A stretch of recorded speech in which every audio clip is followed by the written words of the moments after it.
சரீரம் எங்க இல்ல? பூமியில இல்ல. எலியா அப்படிங்கிற ஒருத்தர் உயிரோடு ஜீவித்தார்.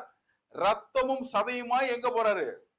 ரதம் எடுத்துக்கொள்ளப்படுது. இதெல்லாம் நம்ம இப்படிலாம் கிறிஸ்துவோடு கிறிஸ்துவுடையவர்களா இருக்கிற இந்த கிறிஸ்துவ மார்க்கத்தில் இருக்கிற இவங்க தான் நாம தான் இந்த மாதிரி என்ன பண்ண முடியும்? பேச முடியும். ஒரு மனிதன் எலியா ஒரு பெரிய கோகர், பெரிய பெரிய கோகார மனுஷன். அவரு ஏதோ ஒரு பிரச்சனை ஆயிடுச்சுன்னு சொல்லிட்டு ஒரு மலை மேல உட்காந்துக்கிட்டு அவரை பிடிக்க வந்த எல்லாத்தையும் என்ன பண்ணிட்டு இருந்தாரு?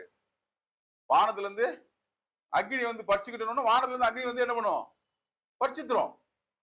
ஒரு கூட்டம் போர் வீரர்கள் வருவாங்க, வானத்துல டபக்குன்னு பறிச்சுத்துரும். ரெண்டாவது பறிச்சுத்துரும். மூணாவது தடவை தூதன் வந்துருவாரு. கொஞ்சம் பொறுங்க, பயப்படாத, இதே மாதிரி கொண்டுட்டு இருக்காத, ராஜா கூப்பிடுறாரு, போ பாத்துக்கலாம். சோ இப்படிப்பட்ட ஒரு தீர்க்கதரிசி சொல்றாரு, நான் மேல போகும்போது என்ன பண்ணு, நீ என்ன பண்ணு, நீ பார்த்தன்னா உனக்கு உண்டு அப்படின்னு. அது என்னது? வார்த்தை இல்லையா? நம்ம இப்ப படிச்சோம்ல, வார்த்தை ஒருபோதும் பாட்டு பாடிட்டு இருந்தோம் இல்லையா? அது அருமையான பாட்டு. என்ன பாட்டு? வார்த்தை ஒருபோதும் மாறாது. எது மாறிடலாம்? எது மாறுமா?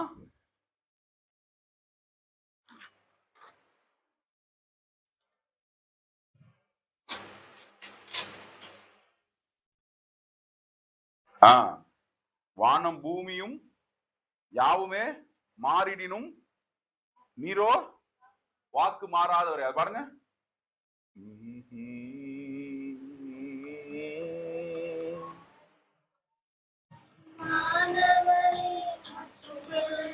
எனக்குமமே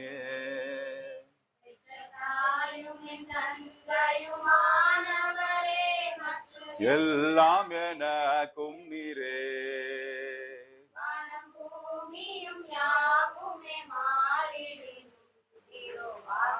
மாறாதவரே, பூமியும் ஹல்லேலூயா, மாறாதவரே, ஆனந்தம் ஆனந்தமே, அல்லும் பகலும் பாடிடுவே, ஆனந்தம் ஆனந்தமே, பகலிலும் பாடிடுவே, இயேசுவே ஆருயிரே, இயேசுவே இந்த நாருயிரே. இந்த நம்பிக்கை யாருக்கு உண்டு? இந்த நம்பிக்கை நமக்கு உண்டு. என்ன நம்பிக்கை நமக்கு உண்டு? அதாவது வானம் பூமி யாவும் மாறும்னாலும், எந்த கண்ணுக்கு தெரிகிற எதுவும் மாறினாலும், நிலை பெயர்ந்தாலும், இப்போ உலகம் ஒண்ணு சொல்லிக்கிட்டே இருக்குது. உலகத்துல எல்லாமே என்ன பண்ணும்போது அசைய போகுது,